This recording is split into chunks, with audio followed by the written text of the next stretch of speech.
کہہ دے گا کہ جی میں ٹھیک ہوں نہیں ہوں، کتنا ٹھیک ہوں کتنا نہیں ہوں، مسئلہ ہی حل ہو جائے گا۔ تو ہمیں ان پہ بالکل ٹرسٹ نہیں ہے اس چیز پر۔ جب تک ہماری سیٹسفیکشن نہیں ہوتی پراپرلی، ہم دھرنا جاری رکھیں گے، اور اس دھرنے کو ہم ایکسپینڈ بھی کر رہے ہیں اور مزید بھی ایکسپینڈ کریں گے۔ 4 بجے سے ملاقات نہیں ہو رہی، تو مجھ سے ایک ایز اے ورکر سے لے کر ٹاپ تک یہ ہماری کمزوری ہے کہ ہم اتنے کمزور ہو گئے ہیں کہ they are taking us for granted کہ مطلب خان صاحب کی رہائی کے لیے ہم اتنے بڑے بڑے جلسے، مارچیں، پروٹیسٹیں، اتنی قربانیاں دی، لوگوں نے شہادتیں دی، گولیاں کھائیں، اور اس کے بعد آج یہ حالت ہے کہ رہائی کے بعد ملاقات نہیں ہو رہی، ملاقات کے بعد ان کی صحت کے بارے میں ہمیں رسائی نہیں دی جا رہی، صحت کے بارے میں پتہ نہیں چل رہا۔ اس کے بعد پھر آگے کیا رہ گیا؟ اگر ہمیں اس طرح فار گرانٹیڈ لے کے ہم آگے چلیں گے، اس کے بعد تو پھر کچھ بھی نہیں بچتا، تو ہمیں پریشر بلڈ اپ کرنا پڑے گا۔ اور یہ ساری ہماری قصور ہے کہ پریشر بلڈ اپ کیوں نہیں کہہ دے گا کہ جی میں ٹھیک ہوں نہیں ہوں، کتنا ٹھیک ہوں کتنا نہیں ہوں، مسئلہ ہی حل ہو جائے گا۔ تو ہمیں ان پہ بالکل ٹرسٹ نہیں ہے اس چیز پر۔ جب تک ہماری سیٹسفیکشن نہیں ہوتی پراپرلی، ہم دھرنا جاری رکھیں گے، اور اس دھرنے کو ہم ایکسپینڈ بھی کر رہے ہیں اور مزید بھی ایکسپینڈ کریں گے۔ 4 بجے سے ملاقات نہیں ہو رہی، تو مجھ سے ایک ایز اے ورکر سے لے کر ٹاپ تک یہ ہماری کمزوری ہے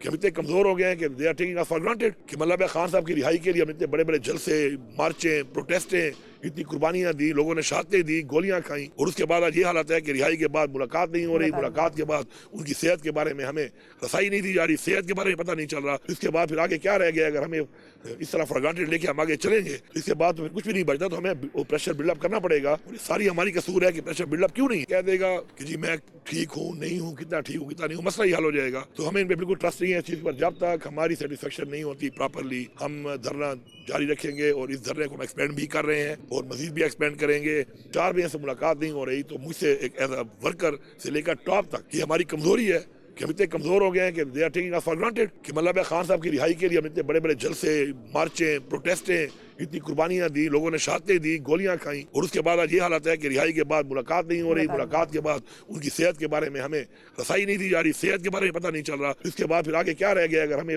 اس طرح فار گرانٹیڈ لے کے ہم آگے چلیں گے، اس کے بعد تو پھر کچھ بھی نہیں بچتا، تو ہمیں پریشر بلڈ اپ کرنا پڑے گا۔ اور یہ ساری ہماری قصور ہے کہ پریشر بلڈ اپ کیوں نہیں کہہ دے گا کہ جی میں ٹھیک ہوں نہیں ہوں، کتنا ٹھیک ہوں کتنا نہیں ہوں، مسئلہ ہی حل ہو جائے گا۔ تو ہمیں ان پہ بالکل ٹرسٹ نہیں ہے اس چیز پر۔ جب تک ہماری سیٹسفیکشن نہیں ہوتی پراپرلی، ہم دھرنا جاری رکھیں گے، اور اس دھرنے کو ہم ایکسپینڈ بھی کر رہے ہیں اور مزید بھی ایکسپینڈ کریں گے۔ 4 بجے سے ملاقات نہیں ہو رہی، تو مجھ سے ایک ایز اے ورکر سے لے کر ٹاپ تک یہ ہماری کمزوری ہے کہ ہم اتنے کمزور ہو گئے ہیں کہ they are taking us for granted کہ مطلب خان صاحب کی رہائی کے لیے ہم اتنے بڑے بڑے جلسے، مارچیں، پروٹیسٹیں، اتنی قربانیاں دی، لوگوں نے شہادتیں دی، گولیاں کھائیں، اور اس کے بعد آج یہ حالت ہے کہ رہائی کے بعد ملاقات نہیں ہو رہی، ملاقات کے بعد ان کی صحت کے بارے میں ہمیں رسائی نہیں دی جا رہی، صحت کے بارے میں پتہ نہیں چل رہا۔ اس کے بعد پھر آگے کیا رہ گیا؟ اگر ہمیں اس طرح فار گرانٹیڈ لے کے ہم آگے چلیں گے، اس کے بعد تو پھر کچھ بھی نہیں بچتا، تو ہمیں پریشر بلڈ اپ کرنا پڑے گا۔ اور یہ ساری ہماری قصور ہے کہ پریشر بلڈ اپ کیوں نہیں کہہ دے گا کہ جی میں ٹھیک ہوں نہیں ہوں، کتنا ٹھیک ہوں کتنا نہیں ہوں، مسئلہ ہی حل ہو جائے گا۔ تو ہمیں ان پہ بالکل ٹرسٹ نہیں ہے اس چیز پر۔ جب تک ہماری سیٹسفیکشن نہیں ہوتی پراپرلی، ہم دھرنا جاری رکھیں گے، اور اس دھرنے کو ہم ایکسپینڈ بھی کر رہے ہیں اور مزید بھی ایکسپینڈ کریں گے۔